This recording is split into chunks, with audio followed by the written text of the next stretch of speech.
प्राथमिक एमीन के निर्माण की विधियां। वैसे तो एमीनों में आपने बहुत सारे प्रकार के एमीन पढ़ रखे थे, लेकिन अगर निर्माण की विधियां भौतिक गुण और रासायनिक गुण अगर पढ़ने भी तो केवल और केवल प्राथमिक एमीन की पढ़नी है। तो आज हम लोग केवल एक काम करेंगे कि प्राथमिक एमीन के निर्माण की जो भी विधियां हैं या प्राथमिक एमीन को बनाने के जितने भी तरीके हैं उन तरीकों को पढ़ना स्टार्ट करेंगे। तभी मैंने हेडिंग में लिख रखा है कि प्राथमिक एमीन के निर्माण की विधियां। देखो तो मैं एक एक विधि को बेटा बताते चलता हूँ, आप इसको समझो। जैसे सबसे पहली अगर विधि मेरे पास देखी जाए, अगर मैं प्राथमिक एमीन को बनाना चाहूँ तो मैं एमाइड कंपाउंड से बनाऊंगा। तो मैं यहाँ लिखता हूँ एमाइड यौगिकों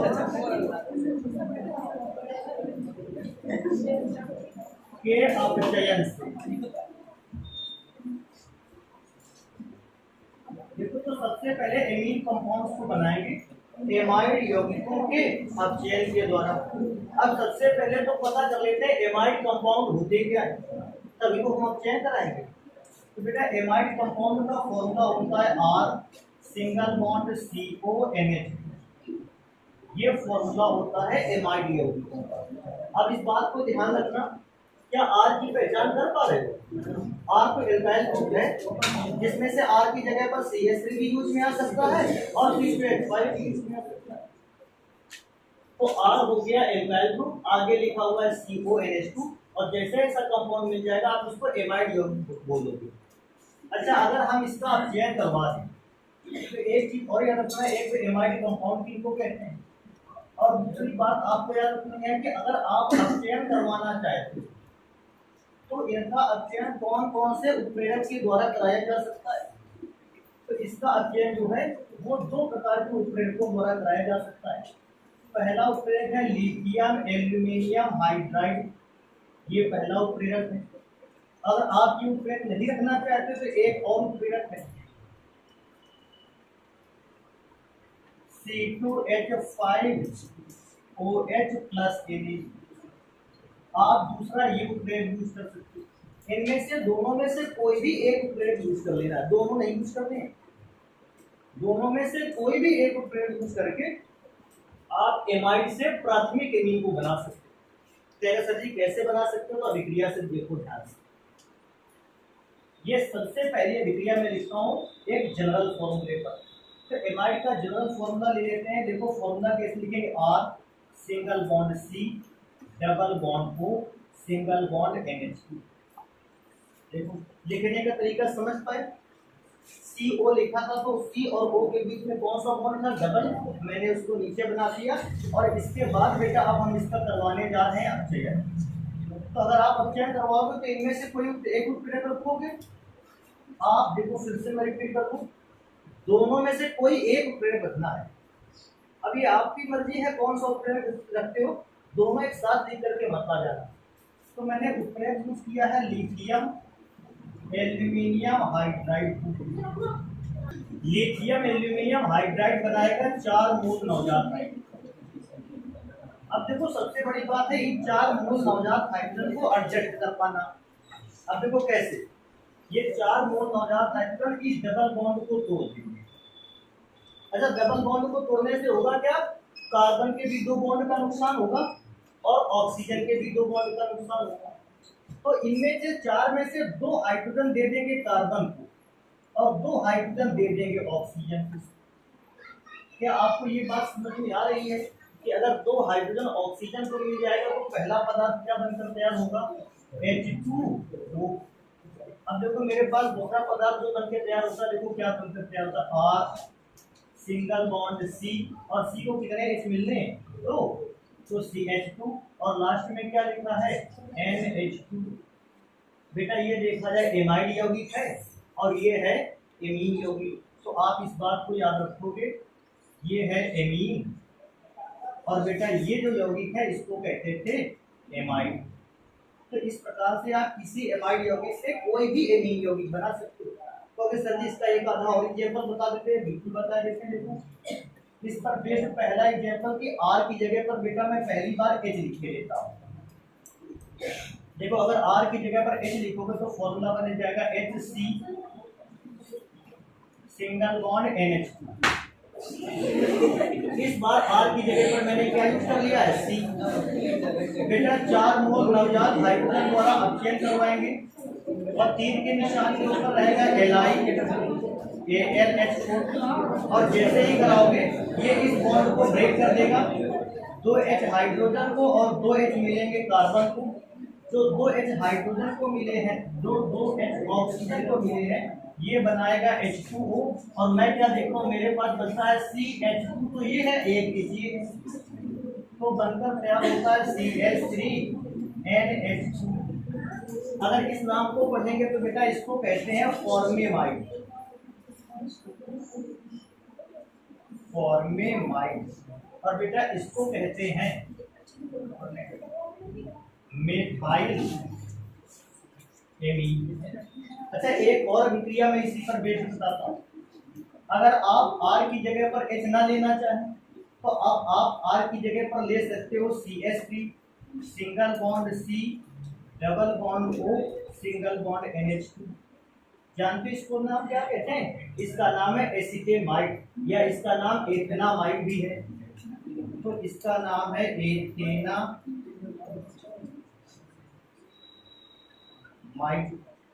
और एथेनामाइड पर अगर अपचयन करवाओगे आप 4 मोल नवजात हाइड्रोजन के थ्रू, तो बेटा इस 4 मोल नवजात हाइड्रोजन को बनाने के लिए चाहिए कोई ना कोई उत्प्रेरक और आपके पास 2 उत्प्रेरक थे।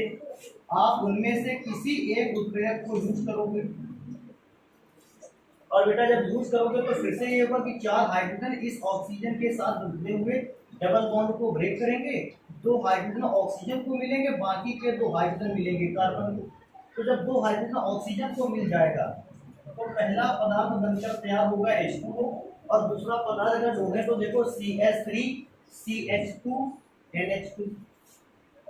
तो CH3 CH2 NH2 और बेटा अगर इस पदार्थ का नाम पढ़ा भी जाए तो कार्बन 2 वाला एल्काइल ग्रुप है तो इसको कहेंगे बेटा एथाइल और बेटा NH2 को देखकर नाम लिख देंगे एमीन।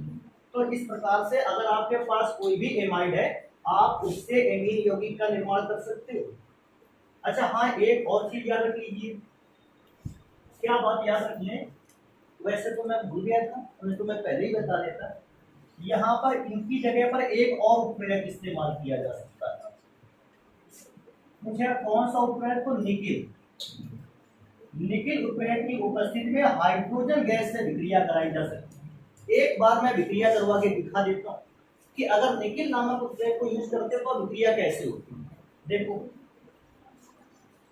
एक विक्रिया में यहाँ देखो करके दिखा देता कि आपके पास CH3 C double bond O single bond NH2 जिसको आप एथेनामाइड कहते हैं, अगर इसी पदार्थ का अपचयन निकिल के थ्रू कराया जाता तो हम तीर के निशान के ऊपर लिख देते निकिल और टेम्परेचर लिख लेते 200 डिग्री सेल्सियस और बेटा ऐसी कंडीशन पे अभिक्रिया होती 2H2 से और जैसे ही 2H2 से अभिक्रिया होती तो बेटा टोटल H कितने थे 4, फिर से ये बॉन्ड ब्रेक होता 2H को मिल जाते ऑक्सीजन को और 2H मिल जाते कार्बन।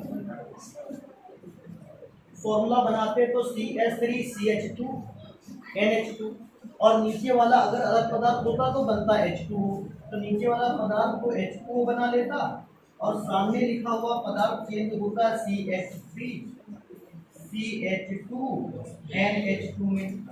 तो इस प्रकार से CH3 CH2 और NH2 का निर्माण होता है। अच्छा इसका नाम मैं इसलिए नहीं लिख रहा हूँ क्योंकि इसका नाम तो ऊपर ही लिखा हुआ है। तो या तो आप LiAlH4 को यूज कर लेते हैं या तो एथाइल और सोडियम के सॉल्यूशन का और या तो आप यूज कर सकते थे NiH2 का। तो इस प्रकार से आप किसी भी एमाइड कंपाउंड से आप बना सकते थे। एक काम को इसको जल्दी से नोट करते हैं, दूसरी विधि पर चलते हैं, इसको जल्दी से नोट कर डालो। इस बार आपको एमीन यौगिक बनाने या प्राथमिक एमीन बनाने हैं, लेकिन अगर आपके पास एल्किल साइनाइड होगा, देखो जरा बेटा एल्किल साइनाइड का फॉर्मूला होता है R सिंगल बॉन्ड C और C के साथ जुड़ा होता है N। आप ऐसे फॉर्मूले को बोलते हैं एल्किल साइनाइड और इस फॉर्मूले पर अगर आप अपचयन करवाते हो तो कहोगे सर जी अपचयन कैसे करवाया जाए? अरे बेटा अपचयन के लिए तो 3 उत्प्रेरक तो तुमको पता थे ना। पहला NiAlH4, दूसरा C2H5OH प्लस Na और तीसरा आपको पता था निकेल की उपस्थिति में हाइड्रोजन से। आप ना इनमें से कोई भी एक उत्प्रेरक यूज कर सकते हो और जैसे RCN पर अपचयन करवाओगे आपको मिल जाएगा प्राइमरी एमीन। तो इस प्रकार से आप प्राइमरी एमीन को प्राप्त कर सकते हो। कहेगा उत्प्रेरक क्या है? तो भैया वैसे तो पता है लेकिन उत्प्रेरक मैं बता सकता हूँ आपको। या तो आप उत्प्रेरक LiAlH4 को इस्तेमाल करिए या तो आप C2H5OH प्लस Na को यूज करिए या आप इस्तेमाल करिए निकेल की उपस्थिति में हाइड्रोजन गैस। तो ये 3 प्रकार के उत्प्रेरक में से कोई एक उत्प्रेरक यूज करना है। अभिक्रिया देखो और समझो बेटा। अगर मैं सबसे पहले RCN को लिखूं, देखो ऐसे लिखेंगे R सिंगल बॉन्ड C और C और N के बीच में होता है ट्रिपल बॉन्ड। अब कहोगे सर ये ट्रिपल बॉन्ड क्यों बनाया? इसी से तो अभिक्रिया समझोगे। और हमें करवाना है अपचयन 4 मोल नवजात हाइड्रोजन से। अगर 4 मोल नवजात हाइड्रोजन से अपचयन करवाओगे तो इस 4 मोल नवजात हाइड्रोजन को बनाने के लिए भी तो कोई उत्प्रेरक चाहिए। तो इसको बनाने के लिए उत्प्रेरक मेरे पास है लिथियम एल्यूमिनियम हाइड्राइड। देखो बेटा ये जो 4 मोल नवजात हाइड्रोजन होगा ये C और N के बीच बने 3 बॉन्ड्स में से 2 बॉन्ड को ब्रेक कर देगा। ब्रेक का मतलब जानते हो? तोड़ देगा। अगर तोड़ेगा तो 2 बॉन्ड का नुकसान तो कार्बन को हुआ और बचे हुए 2 बॉन्ड का नुकसान किसका हुआ? नाइट्रोजन का। तो मैं क्या सोचता हूँ जितना नुकसान हुआ है उस नुकसान की भरपाई भी तो करी जाए। कैसे भरपाई की जाए कि 4 में से 2 हाइड्रोजन दे दिए जाए नाइट्रोजन को और 2 हाइड्रोजन दे दिए जाए कार्बन को। तो क्या बनकर तैयार होगा? R सिंगल बॉन्ड CH2 और सिंगल बॉन्ड तुम्हारी इच्छा है लगाओ ना लगाओ, लास्ट में लिख देंगे NH2। इस प्रकार से साइनाइड कंपाउंड से आप बेटा एमीन को बना सकते हो। अब कहेगा सर जी इस पर बेस्ड कुछ एग्जांपल दिखा देते। देखो भैया जल्दी से पहचानो।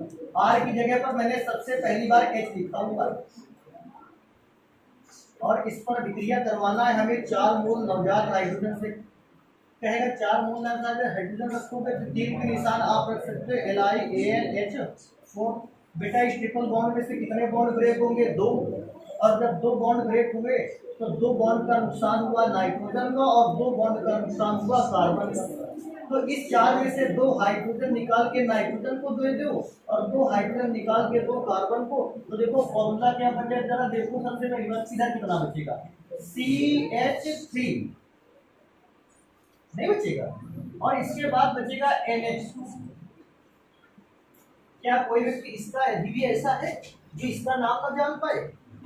CH3 को कहते हैं मिथाइल और NH2 को कहते हैं एमीन और इसका भी नाम तो पढ़ लिया जाए। इसका नाम है हाइड्रोजन साइनाइड। अच्छा उसका नाम हम छोड़ रहे हैं क्योंकि इसका नाम तो इसके पहले भी आप पढ़ चुके हो कई बार। बेटा नेक्स्ट नंबर पे आ जाते हैं। इस बार मैं R की जगह पर एक ग्रुप लेने वाला हूं जिसका नाम है CH3 C triple bond N। कोई पूछेगा इसका नाम क्या है? भैया CH3 को कहते हैं मेथाइल और Cn को कहते हैं साइनाइड। तो मेथाइल साइनाइड पर अगर अपचयन करवाया जाए 4 मोल नवजात हाइड्रोजन के तो वो 4 मोल नवजात हाइड्रोजन या तो LiAlH4 से मिलेगा या तो आपके पास अन्य 2 उत्प्रेरक रखे हैं वहां से मिलेगा। अच्छा जानते हो तरीका क्या है? फिर से ये 2 बॉन्ड टूटेंगे, 2 हाइड्रोजन कार्बन को और 2 हाइड्रोजन मिलेगा नाइट्रोजन को। इस प्रकार से बनने वाला पदार्थ CH3 CH2 NH2 CH3 CH2 NH2। जानते हो ना नाम इसका क्या है? कार्बन 2 वाला एल्काइल और कार्बन 2 वाले एल्काइल ग्रुप को बोलते हैं एथाइल और NH2 को बोलते हैं एमीन। तो इस प्रकार से बेटा आप इनके नाम बता सकते हो। तो समझ रहे हो मैं क्या कह रहा हूँ? बना लोगे ना आगे। तो इस प्रकार से आप अगर किसी भी पदार्थ से एल्किल साइनाइड से अगर आपने बनाना चाहा तो आप आसानी से प्राथमिक एमीनों को बना सकते हो। अच्छा एक काम और कर सकते हो इस जगह पर। क्या कर सकते हो, देखो एक अभिक्रिया मैं इसको भी दिखा देता हूँ कि अगर आपसे अभिक्रिया Na और H2 की करने के लिए अभी, तो देखो अभिक्रिया कैसे करवाओगे। देखो मैं इसी पर बता देता हूँ कि हमने CH3 लिखा, single bond C, triple bond N लिखा है, और अभिक्रिया इस बार होना है निकिल नामक उत्प्रेरक की उपस्थिति में 200 डिग्री सेल्सियस टेम्परेचर पर, और अभिक्रिया होनी है हाइड्रोजन से। तो अभिक्रिया भी 2H2 से करवाओ, और 2H2 से करवाओ तो हाइड्रोजन कितने हो गए, 4। वैसा ही काम करेंगे जैसे 4 हाइड्रोजन कर रहे थे। फिर इसके 2 बॉन्ड टूटेंगे, 2 हाइड्रोजन तो इसको मिलेगा और 2 हाइड्रोजन मिलेगा यहाँ कार्बन को। फिर से CH3 CH2 NH2, तो CH3 CH2 NH2, आप चाहें तो ये सिंगल बॉन्ड बना सकते थे, आप चाहें तो 2 बॉन्ड टूटे थे लेकिन एक सिंगल बॉन्ड तो बचा था, उसको बना सकते थे, और आप नहीं चाह रहे तो नहीं बना सकते थे, कोई जरूरत नहीं थी। और भैया नाम लिखने के लिए कहे तो नाम तो जानते हो ना कि अभी भी इसका नाम बताना जरूरी है, आ जाएगा ना। तो इस प्रकार से आप बेटा आसानी से बना सकते हो। अभी नेक्स्ट नंबर पे आ जाते हैं, क्या हमारे पास और भी कोई तरीका है जिससे आप प्राथमिक एमीन को बना सकते हो। तो देखो उस तरीके को चलो यहाँ नीचे से पढ़ते हैं, इस जगह से। तो हम यहाँ लिखेंगे, देखो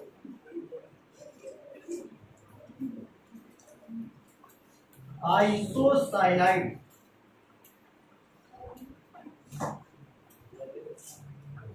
यौगिकों के द्वारा, देखो इसका अर्थ क्या है, कहता है अगर मेरे पास कोई आइसोसाइनाइड यौगिक है तो हम उस आइसोसाइनाइड यौगिक से भी प्राथमिक एमीन बना सकते हैं। अब वो सर ये आइसोसाइनाइड यौगिक है क्या कोई, अरे बिल्कुल है, देखो सुनो, आइसोसाइनाइड यौगिक है R सिंगल बॉन्ड NC। अब इस जगह पर बहुत अच्छे ढंग से याद रखना इस बात, अगर R के साथ NC वाला ग्रुप कार्बन की ओर से जुड़ा है, देखो R के साथ कौन जुड़ा था, सॉरी कहाँ गया, ये है R के साथ C जुड़ा था, साइनाइड कंपाउंड, फॉर्मूला सेम है, बशर्ते R के साथ जुड़ा कौन है, N। तो ऐसे कंपाउंड को बोलते हैं आइसोसाइनाइड यौगिक, समझ रहे हो। अगर इस जगह CH3 लिया जाएगा तो मेथाइल आइसोसाइनाइड। इस प्रकार से आप थोड़ी बातों को यहाँ पर ध्यान रखो। और बेटा तुमको करवाना क्या है, आइसोसाइनाइड यौगिकों पर अभिक्रिया कैसे करवानी है, तो आपको आइसोसाइनाइड यौगिकों का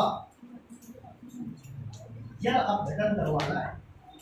आप जैसे ही किसी आइसोसाइनाइड यौगिक का जल अपघटन करवाते हो बेटा आपके पास प्राप्त होते हैं प्राथमिक एमीन। प्रोफेसर जी हम दिखा दीजिए एक बार, अरे बिल्कुल देखिए, कोई पहले तो जनरल फॉर्मूला लिख लेते हैं, R सिंगल बॉन्ड N, और बेटा सिंगल बॉन्ड के साथ सिंगल बॉन्ड क्या, ट्रिपल बॉन्ड क्या लगाया जाए, C। और वैसे ट्रिपल बॉन्ड में भी होता क्या है, एक बॉन्ड तो इसमें डेटिव बॉन्ड होता है, एक तो डबल बॉन्ड और दूसरा बॉन्ड कौन सा होता है, डेटिव।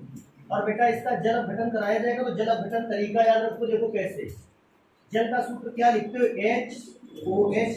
अगर कोई व्यक्ति जल के सूत्र को H2O ना लिखकर HOH लिखने की कला जानता है, जानते हो, तो वो विक्रियाओं में तो काफी अधिक माहिर है। तो इस बार हमने जल के सूत्र को देखो कैसे लिखा है, और जैसे ही जल अपघटन करवाओगे बेटा देखो तरीका क्या है, ये C इस OH के होल ट्वाइस को लेके अलग हो जाएगा। अच्छा जानते हो ये जैसे C 2 OH को लेके अलग होगा तो बनाया गया क्या, मैं देखो यहाँ लिखता हूँ, शायद दिमाग में कुछ बातें आ जाए, HCOOH, देखो HCOOH, तो इतना पदार्थ तो बनाएगा फॉर्मिक एसिड। मेरे पास बचा क्या, जरा ध्यान से देखो, RNH2, भाई 2 H तो लास्ट के बचे थे ना, तो पहला पदार्थ तो फॉर्मिक एसिड और दूसरा पदार्थ बना RNH2। अब देखो मैं इस पर बेस्ड कुछ पर्टिकुलर रिएक्शन लिखता हूँ, नीचे नहीं लिखते हैं, रीजन है पीछे शायद दिखाई ना दे, तो क्या इधर लिख लें। देखो इस पर बेस्ड कैसे रिएक्शन लिखूं, मैं R की जगह पर बेटा इस बार कंपोनेंट को बदले देता हूँ, R की जगह मैंने ले रखा है CH और आगे लिखा हुआ है N, और बेटा डबल बॉन्ड C और एक बॉन्ड कौन सा लगा दिया था, D। और बेटा इसका जल अपघटन करवाओगे तो मैं क्या कर रहा था, जल अपघटन में आप जल को HOH लिख लें, क्योंकि H और OH लिखने से अभिक्रियाओं को हल करना बिल्कुल आसान हो जाता है। जानते हो, फिर से देखो कितना भाग पूछकर अलग हो जाएगा। तो अगर सर जी यहाँ तो ब्रैकेट बनाया था रेक्टेंगुलर शेप में और यहाँ तो पता नहीं कैसा बना दिया। अरे बेटा कुछ भी फर्क नहीं पड़ता है, बस हमें इस बात को पहचानना है कि ये पदार्थ एक साथ मिल जाएगा, बनाएगा HCOH। तो पहला पदार्थ वो बनकर तैयार होगा फॉर्मिक एसिड। और बेटा जानते हो दूसरा पदार्थ क्या बनेगा? CH3NH2।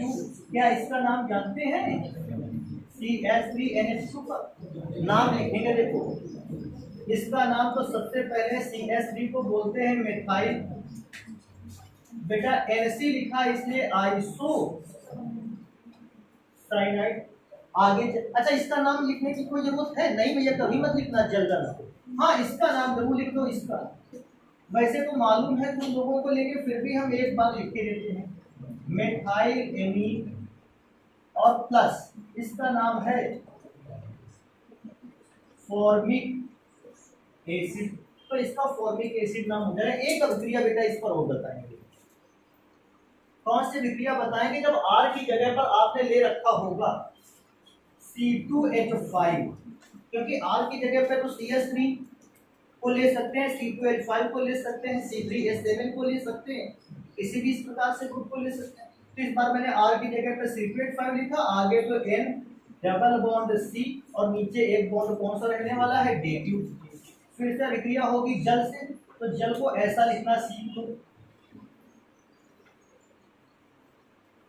और बेटा जब अभिक्रिया होगी तरीका क्या है? ये C अभिक्रिया कर लेगा OH से। अगर इस प्रकार से विक्रिया कर लेगा तो पहला पदार्थ तो बनकर तैयार होगा HCOOH प्लस। जगह के लिए मैंने नीचे रखा इसको, इसलिए आप सामने ही लिखोगे क्योंकि आपके पेन में जगह होगी। अच्छा इसके बाद बचेगा क्या? C2H5NH2। तो C2H5NH2। तो इस प्रकार से बेटा ये कंपाउंड भी बनकर तैयार हो जाएगा। अभी एक काम करो, इसको जल्दी से नोट करो और जो विधियां उनको भी तो देखें कैसे बनेगा एक प्राथमिक इमीन। तो ये प्राथमिक इमीन को बनाने की तीसरी विधि है। उत्प्रेरकों का विशेष ध्यान रखें, इसको जल्दी से नोट कर लेते हैं।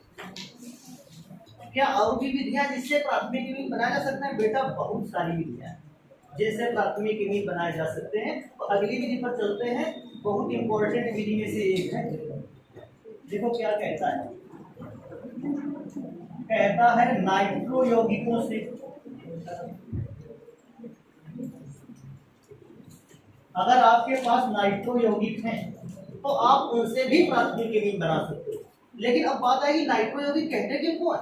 अरे भैया कोई भी ऐसा कंपाउंड जिसमें एल्काइल ग्रुप के साथ NO2 लिखा होता है, ऐसे यौगिकों को कहते हैं नाइट्रो यौगिक। अगर नाइट्रो यौगिकों का आप करवा देते हो अपचयन, तो कहता है अपचयन के द्वारा बनते हैं एमीन। तो नाइट्रो यौगिकों का क्या करवाना है? अपचयन, और अपचयन से बनते हैं प्राथमिक एमीन। अच्छा एक बात और याद रखो, प्राथमिक इमीन तो बन गया, लेकिन इस दौरान हमें उत्प्रेरक कौन सा रखना है?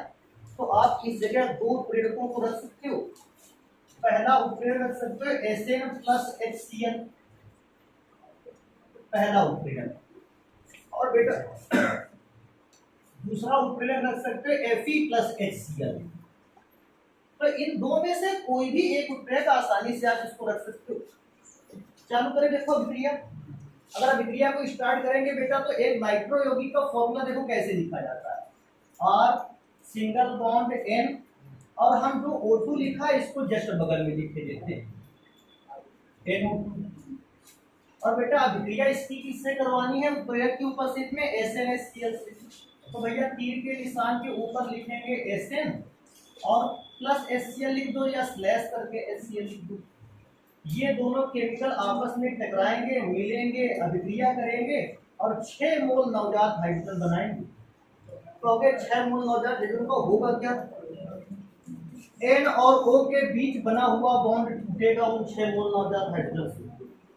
4 मोल हाइड्रोजन मिलेंगे ऑक्सीजन को और 2 मोल हाइड्रोजन मिलेंगे किसको, नाइट्रोजन को। जानते हो इससे होगा क्या बेटा, 4H2O से रिक्रिया करेगा तो बनाकर तैयार करेगा 2H2O, और बेटा R के साथ 2 H जुड़ जाएंगे, R सिंगल बॉन्ड के साथ N, और N पर कितने H दे पाएंगे, 2। तो इस प्रकार से बनता है प्राथमिक इमीन। कहेगा सर इस पर एक दो पर्टिकुलर एग्जांपल हो जाते हैं, अरे बिल्कुल हो जाते हैं। R सिंगल बॉन्ड, अरे सॉरी R की जगह बदल दो यार, CH3 रख ले, NO2 कर लो बेटा। 6 मोल नवजात हाइड्रोजन को बनने हैं। क्यों? क्योंकि आपने उत्प्रेरक की जगह में या तो SnHCl का यूज कर रखा होगा, क्योंकि FeHCl, और ये दोनों ही आपस में विक्रिया करके बनाते हैं 6 मोल नवजात हाइड्रोजन। बॉन्ड टूटेगा, 4 H मिलेंगे O को और 2 H मिलेंगे N को। जानते हो सबसे पहले तो जल बनेगा, आप चाहो तो जल को तीर के निशान के नीचे माइनस करके लिख दो। अब आप सोचोगे क्या बचा, तो CH3 बचा, NH2। बेटा नाम नहीं लिखा है कि इसका नाम जानते हो ना, मिथाइल एमीन, और इसका नाम कहता है क्या है, इसका नाम है नाइट्रो, और कार्बन एक है इसलिए मीथेन। तो नाइट्रोमेथेन का फॉर्मूला एक, और प्रक्रिया देखो इसी का, CH3 सिंगल बॉन्ड NO2। बेटा 6 मोल नवजात हाइड्रोजन यूज करना है। तीर के निशान के ऊपर क्या इस बार उत्प्रेरक बदल लो, ये देखो उत्प्रेरक, क्योंकि तुमको 2 याद है, बीच बीच में बदलते रहोगे, दोनों पर ही कमांड बनी रहेगी। जैसे हमेशा एक उत्प्रेरक को यूज किया तो क्या होता है, दूसरे उत्प्रेरक से अपना दिमाग हट जाता है, और साथ हम ये भी ना पहचानता है कि दूसरा भी उत्प्रेरक था इसका, तो उसका थोड़ा सा यूज कर लें, Fe/HCl। तो विक्रिया में दोनों को ही बारी बारी से इस्तेमाल करते हैं। ये भी 6 मोल नवजात हाइड्रोजन देगा, और इस बॉन्ड को ब्रेक करेगा, 4 हाइड्रोजन इसको मिलेंगे और 2 हाइड्रोजन यहाँ मिलेंगे। अभिक्रिया के दौरान फिर से देखोगे तो पहले तो 2H2O बना है, 4 हाइड्रोजन 2 ऑक्सीजन से 2H2O बनाएंगे, लास्ट में बनेगा, यार इस बार गड़बड़ी हो गई थोड़ी सी, जानते हो गड़बड़ी क्या हुई है, इसको C2H5 कर लेते हैं। इससे क्या होगा ना कि देखो क्रिया यही रिपीट हो जाएगी, ऐसे C2H5 से कम दूसरा पदार्थ तो बन जाएगा। तो R की जगह पर मैंने लिखा इस बार C2H5, तो बनकर क्या तैयार होगा, C2H5NH2। तो कम से कम इस तरह से हमें कोई दूसरा यौगिक देखने को तो मिल जाएगा, तो ये ज्यादा बेटर रहेगा मेरे ख्याल से। तो इस प्रकार से आप बेटा यौगिकों का निर्माण कर सकते हो, अगर आपको प्राथमिक एमीन यौगिक बनाने के लिए दिए जाए। एक और विधि है जिससे हम लोग प्राथमिक एमीन का क्या कर सकते हैं, निर्माण कर सकते हैं। देखो इस निर्माण की कैसे कर सकते हैं। नेक्स्ट हेडिंग देखो मैं लिख रहता हूं, एल्डिहाइड या कीटोन से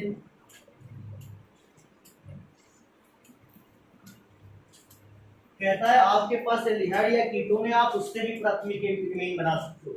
लेकिन बेटा इस बात को ध्यान रखो, एल्डिहाइड या कीटोन से प्राथमिक एमीन को बना पाना डबल स्टेप रिएक्शन है, और डबल स्टेप रिएक्शन हमेशा थोड़ा सा देखने में लंबी पड़ जाती है, लेकिन इससे घबराना नहीं होता है। तो भैया मैं किसी एल्डिहाइड को लिख लेता हूँ सबसे पहले। तो जानते हो इस एल्डिहाइड को जिसको मैंने लिखा है, इस एल्डिहाइड का नाम क्या है, इसका नाम है फॉर्मेल्डिहाइड। अरे लिख दीजिए, फॉर्मेल्डिहाइड, इसको फॉर्मेलिन भी कहते हैं। जीव जंतुओं के मृत शरीर को आपने देखा होगा बायो की लैब में किसी घोल पर डुबा कर रखते हैं, जिस घोल पर डुबा कर रखते हैं वो घोल होता है फॉर्मेल्डिहाइड का। तो फॉर्मेल्डिहाइड से मृत जीव जंतुओं के अवशेषों को सुरक्षित रखा जाता है। बहुत सारी डेड बॉडीज भी इसी के द्वारा सुरक्षित रखी जाती है। चलो तो ये बातें छोड़ के अभिक्रिया पर आ जाते हैं। आप सबसे पहले इसकी अभिक्रिया करवाओगे NH2OH से, कहोगे इसका नाम क्या है, इसका नाम है बेटा hydroxyl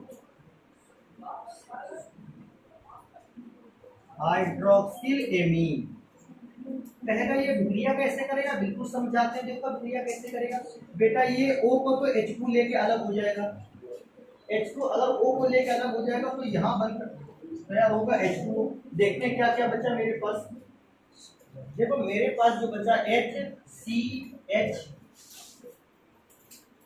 H single bond C single bond H double bond और बचा एन ओ एच। इस प्रकार से पदार्थ बनकर तैयार हुआ। अब कहेगा सर जी अब क्या करना है, विक्रिया होगी, अभी तो प्राथमिक केमी बने हैं। मैं कहूँगा बेटा एक काम करो, इसका अपचयन करवा दो। और अपचयन के लिए तो बहुत सारे उत्प्रेरक तुमको याद थे पहले से, उनमें से एक उत्प्रेरक यूज कर लेते हैं LiAlH4। वैसे तो ये 4 मोल नवजात हाइड्रोजन प्रोवाइड करवाता है, ऐसा हम लिखते हैं, लेकिन जरूरत जब कम की होगी तो कम देगा।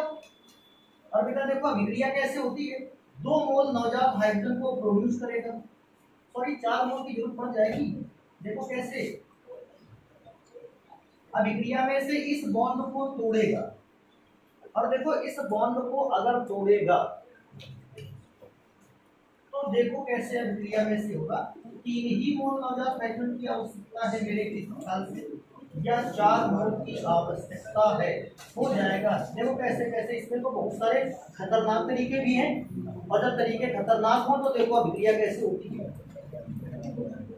सबसे पहले तो ये बॉन्ड टूटेगा, यहाँ मिलेगा H, यहाँ मिलेगा दूसरा H, ठीक है। अब ये बॉन्ड टूटेगा डबल, तो इस डबल बॉन्ड के टूटने से C का भी नुकसान हुआ और N का भी, तो एक H यहाँ दिया गया, एक H यहाँ दिया गया। फिर से दोबारा से इसको देखो मिटाते हैं, लेकिन घबराना मत, सुनो इसको। सबसे पहले तो OH और N के बीच का बॉन्ड टूटा, तो OH और N के बीच का बॉन्ड फिर टूटेगा, तो इसको मिलेगा H, इसको मिलेगा। कितने H खर्च कर दिए तुमने, 2, बचे कितने 2, क्योंकि 4 को यूज ही करते थे। बस जब ये बॉन्ड टूटेगा तो फिर से एक C को मिलेगा, एक N को मिलेगा। अब अभिक्रिया में थोड़ा सा समझना बेटा, लास्ट स्टेप है क्योंकि बन गया है कंपाउंड। जल्दी से देख कर बताओ C के साथ कितने H आ रहे हैं, क्या बोलते हो, N के साथ कितने H दिखाई दे रहे हैं, 2, तो CH3NH2। बेटा और भी जरा ध्यान से बेटा, अब यहाँ क्या दिखाई दे रहा है, H2। तो भैया जल है, इसको तुरंत अलग कर दो, कह दो हमारे किसी काम का जल नहीं है। तो फॉर्मेल्डिहाइड से इस प्रकार से विक्रिया होगी, नाम भी लिख लेते हैं। यहाँ पर एक पदार्थ जो बनकर तैयार हुआ था, देखो कौन सा पदार्थ बना था, HCH डबल बॉन्ड NOH। इसको जानते हो क्या कहते हैं, इसको कहते हैं फॉर्मेल्डिहाइड ऑक्सी। तो इस बात को ध्यान रखना, फॉर्मेल्डिहाइड ऑक्सी बोलते हैं इस कंपाउंड को। ऐसी ही एक अभिक्रिया और देखेंगे, तभी इसको छोड़ेंगे। देखो यहाँ एक फॉर्मेल्डिहाइड पर तो तुमने देख लिया इस बात को, अब आ जाते हो देख लेते हैं एसिटाइलडिहाइड पर अभिक्रिया कैसे होती है। बेटा एसिटाइलडिहाइड का फॉर्मूला होता है CH3 single bond C single bond H double bond O। अब देखो अभिक्रिया होगी सबसे पहले NH2OH से, NH2OH। क्या किसी व्यक्ति को समझ में आ रहा अभिक्रिया कौन किससे करेगा, वो किससे कर लेगा, H2 से। तो सबसे पहले अलग कौन हो गया, जल, ये ले 3 के निशान के नीचे।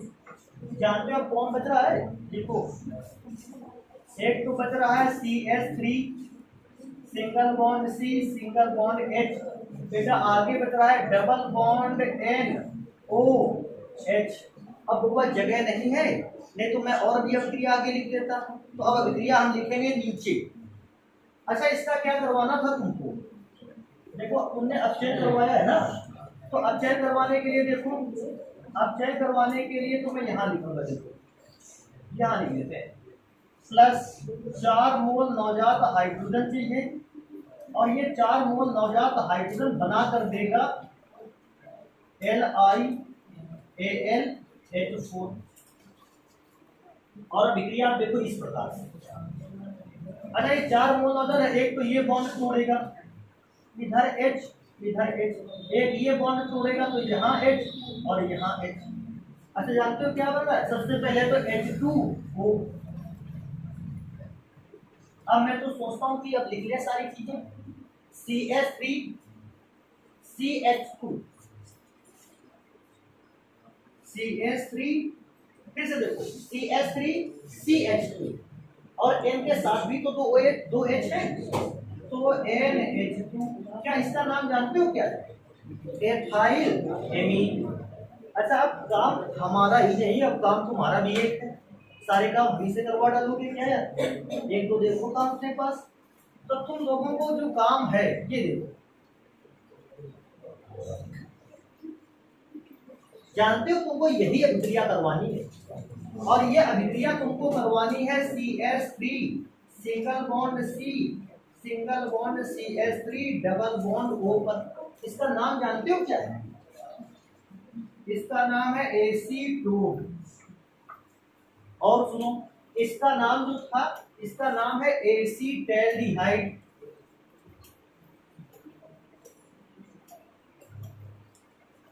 इसका नाम है एसीटैल्डिहाइड ऑक्सिन CH3CHNOH। देखो ऊपर लिखते हैं एसीटैल्डिहाइड ऑक्सिन। अच्छा जानते हो जब एसीटोन से कंपाउंड बनेगा और एसीटोन में NaOH लगेगा जाके NOH तो बनेगा एसीटोन ऑक्सिन। क्या अभिक्रिया करवा पाओगे कि नहीं? करवा लोगे तो ठीक है, ना करवा पाओगे तो नेक्स्ट क्लास में हमको बताना कि अभिक्रिया नहीं हुई है, तो बाकी बचे हुए मेथड को निकालेंगे। इसमें से कोई गड़बड़ी तो नहीं समझ में आ रही तुम लोगों को? तो भैया जल्दी से इसको नोट कर डालो।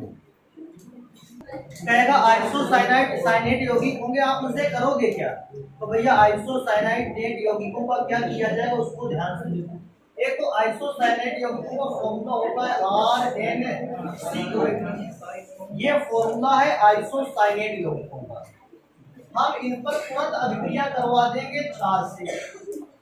जानते हो क्षार का जलीय विलयन होना चाहिए और जैसे ही क्षार के जलीय विलयन से अभिक्रिया होगी बनकर तैयार होंगे आपके पास एल्काइल एमीन या प्राथमिक एमीन। अब इस अभिक्रिया को भैया ध्यान से देखो, कैसा ध्यान से देखो। देखो भैया क्या कोई एल्काइल साइनेट आइसोसाइनेट ले लिया जाए? देखो कैसे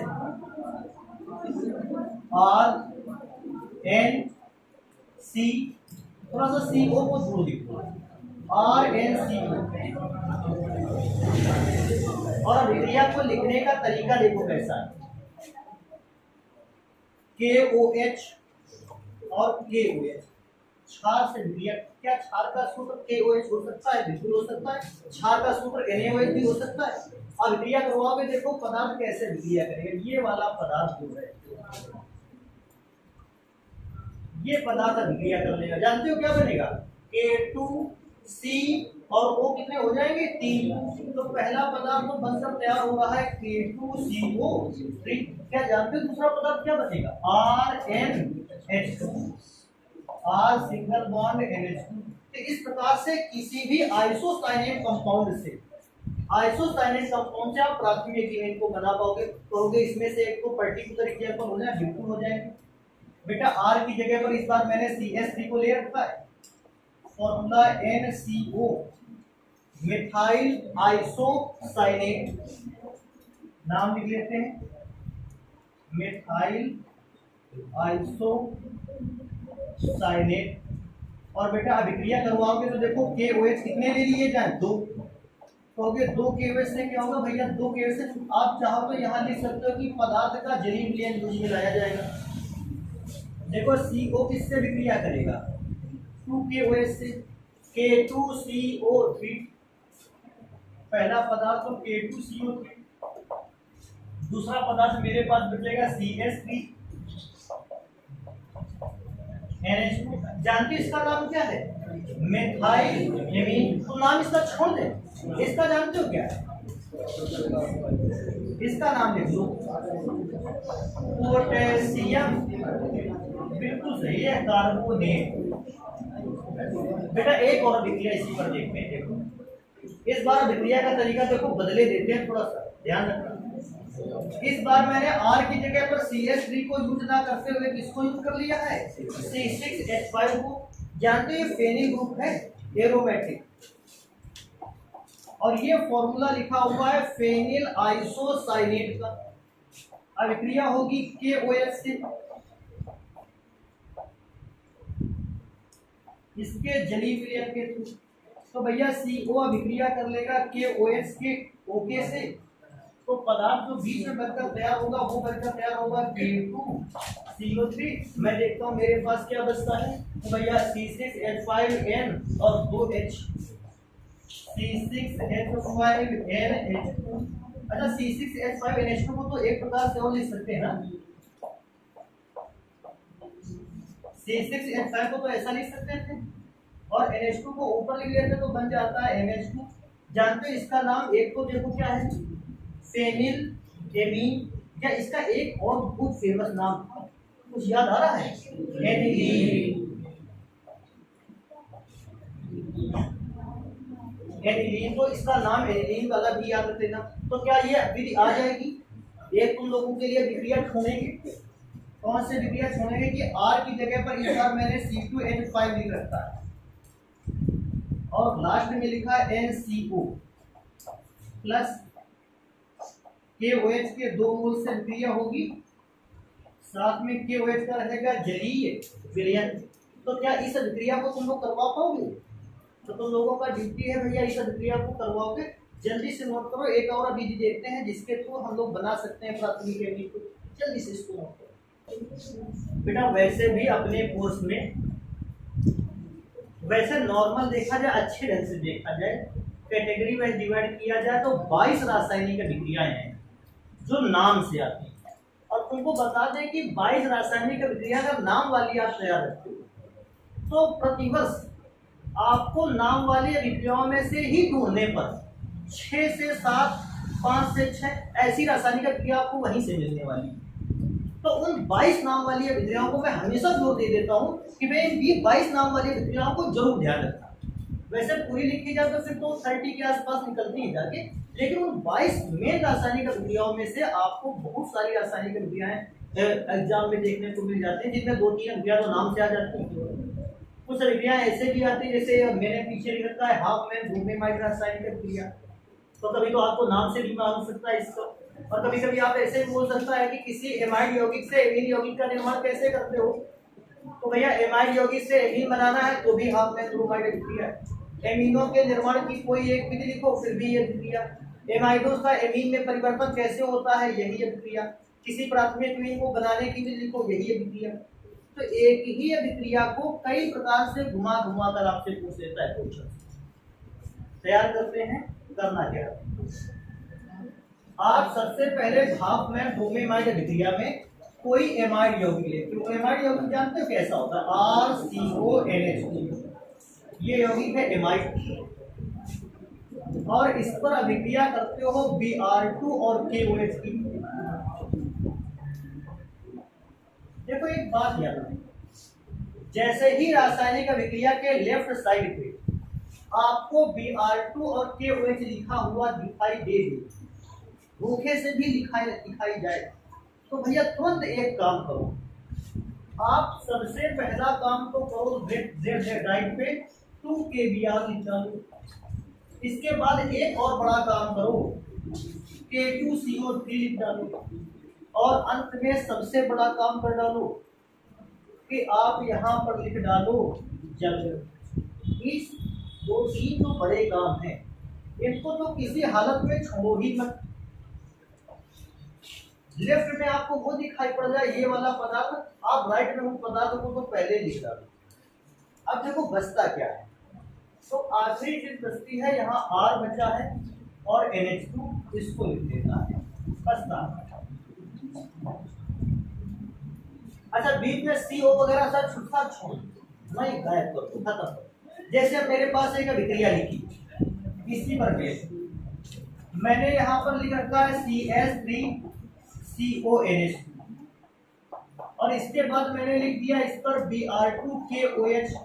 जैसे Br2 4KOH दिखाई दिया, मैं समझ गया हाफमैन ब्रोमीमाइड अभिक्रिया को बता रहा है। अच्छा एक काम करते हैं, इसको छोड़ते हैं, ये वाला पदार्थ तो मेरे से मतलब ये Br2 और 4KOH लिखा हुआ देखा मैंने। सबसे पहले क्या लिखना है, सबसे पहले तुमको लिखना है 2 kBr, फिर तुमको लिखना है K2 CO3 और फिर तुमको लिखाना है 2H2O। तुमने लेफ्ट पर ये दो देखे, राइट पे 3 पहले से लिखा थी। जानते हो क्या करना है? अब आपको CO केवल हटा देना है, तो बचेगा CH3NH2। देखो इसको क्या कहते हैं? इसको कहते हैं एथेनामाइड। और जानते हैं इसको क्या कहते हैं?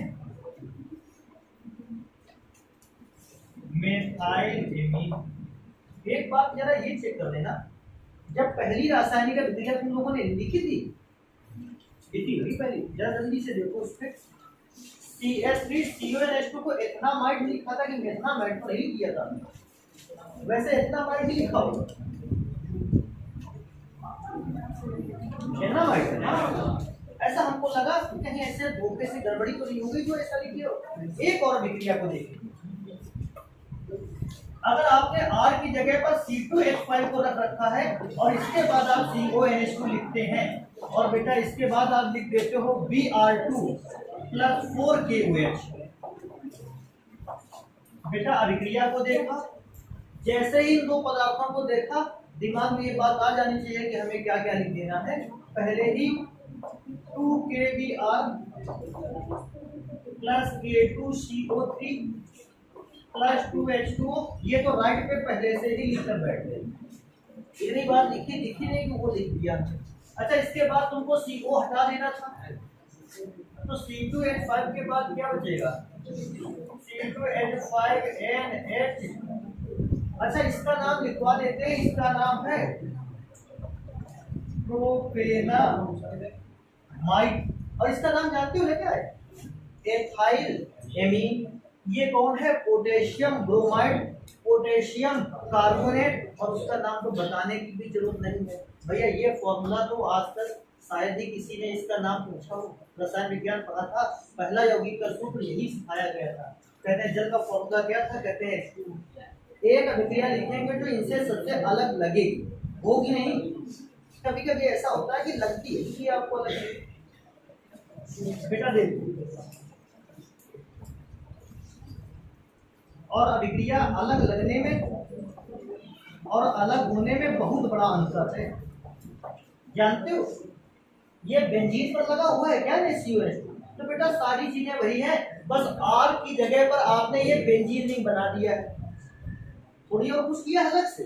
R की जगह पर ये बेंजीन रिंग बना दिया, इसलिए इसका नाम हो गया है बेंजीनामाइड।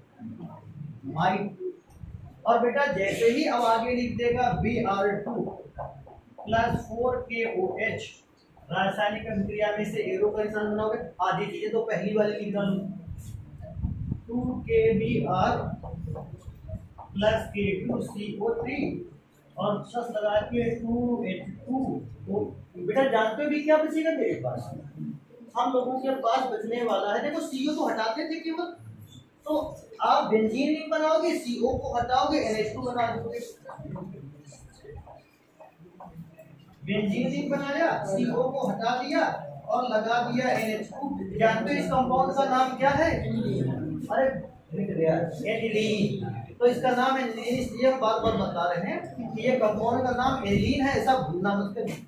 तो इसको लिख दें क्या फिर से? एनिलीन। तो बेटा एक काम करो, इसको जल्दी से नोट कर लो भैया। अब जो है कि अब जो है पढ़ाई ये होगी अगली क्लास, ठीक है? हट